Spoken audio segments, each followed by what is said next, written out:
so I'm walking with this guy who probably looks your age, gray-haired, very distinguished.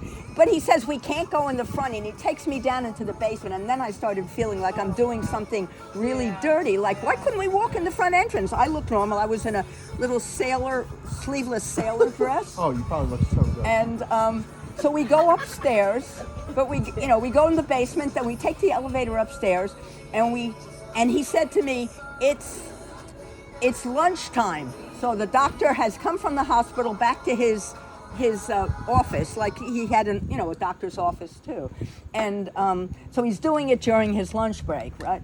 And we come in, and the doctor's also a distinguished gray-haired guy, and he has a nurse with him who has a Russian accent, and all I could think of was James Bond. You know, those evil ladies with the Russian accent, and she's not nice. She's going, hurry up, get here, go into there.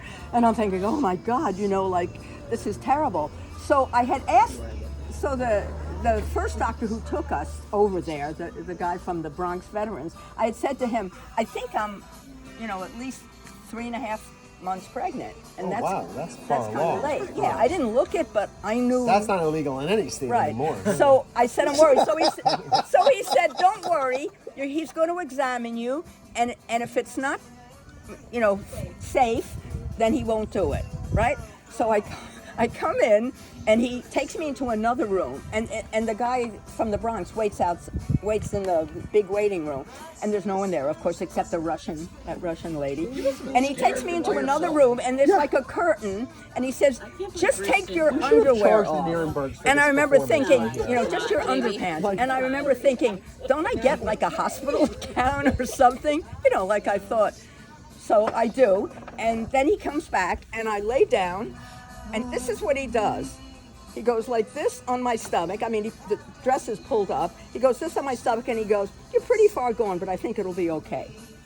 The sad thing is, Mom, I'm glad you're telling the story. You're doing a great job. Right. No, the sad thing is, one kidding aside, the world's going to revert to this in like 2 or 3 years. I know.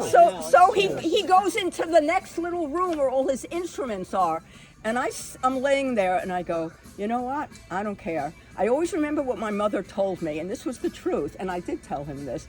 My mother once said, if you ever have to do something you don't want to do, just say your mom will kill you if you do it.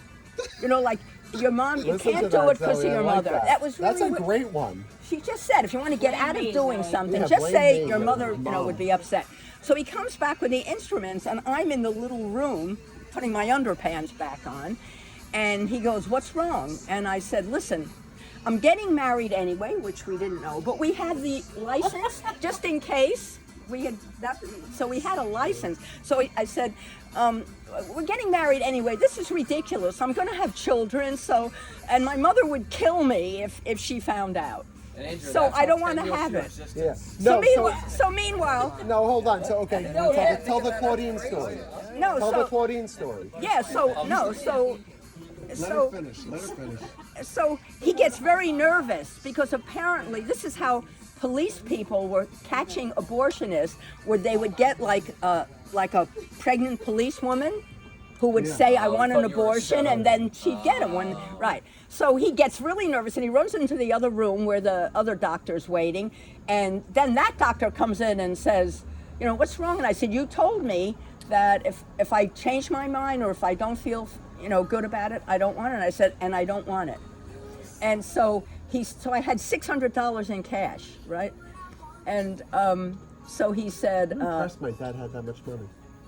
I couldn't get it. I had money because I worked summers more and than he everything. has But now. it was in trust, with your mother has to sign, so that was out. So he had to get the money. And that was the only time I ever saw him cry. Yeah. It was about the $600. It wasn't about you. I'm sure it was. No. So he says to me, I think you better give the doctor $100. I guess because his time, right? Well, that would prove you're not a cop. Yeah. Oh, no, that didn't prove it. When I went downstairs, he said, let me see your license. I didn't drive, so I didn't have a license, but I must have had some kind of... So I said, so anyway, I give him 100, and I was kind of pissed off. That was a lot of money too. Then $100, and he didn't do anything. Like $1,000. Right, but I did it because I was afraid with that Russian lady, I'd never get out of that office. Yeah, like you'll be held prisoner. So I come down, and Bruce was in the car, in the doctor's car, and it was a really disgusting hot day, like yesterday or today, and he told me he knew I hadn't done it because it was too fast. And I was afraid he'd be mad at me that I didn't do it. But when I got in the car, he sort of grabbed my hand. And then literally the sweetest thing he ever did to you think, in your whole relationship, that he did that? He grabbed your hand. It might have been the sweetest thing ever. And no, he did other They're sweet. just kids. So He's a year older. he 22 years old. 23, 24. Yeah, go ahead. So he says, can I see your license? Because they wanted to see if I was a policewoman. I said, I don't have a license. And I remember saying something like, listen, I'm not against abortions, but I don't want one. Actually, I kind of am.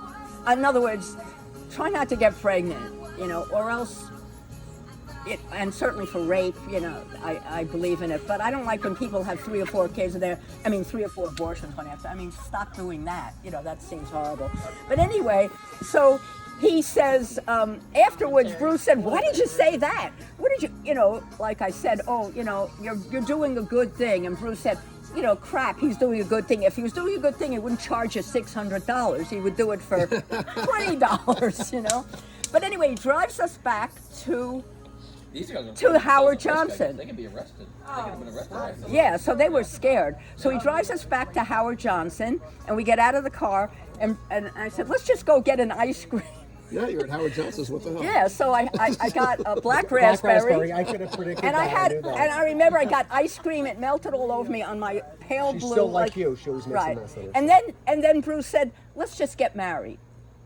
So we go to his apartment that he was living home. First of all, the marriages. There's a lot of impulsivity going on. Yes. No, but we stopped. He had an apartment because he was studying for the bar. So he had an apartment with. He's an attorney and He's a tax CPA. attorney. Yeah. Very impressive. This is why I am who I am, man. Look at my bloodlines. So we stop at his apartment. An abortion lady, and we don't. And his two friends from college are there. And he says to them, I need witnesses. We're going to get married.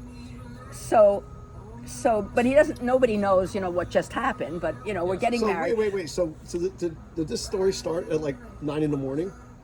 Started early. With black raspberry ice cream. So on your now it's like sandwich? 2 in the afternoon. Yeah, it's in the afternoon, and we pick them up, and we go to City Hall in Brooklyn. That is what she did. And we have the license. No ring, no nothing. We have the license.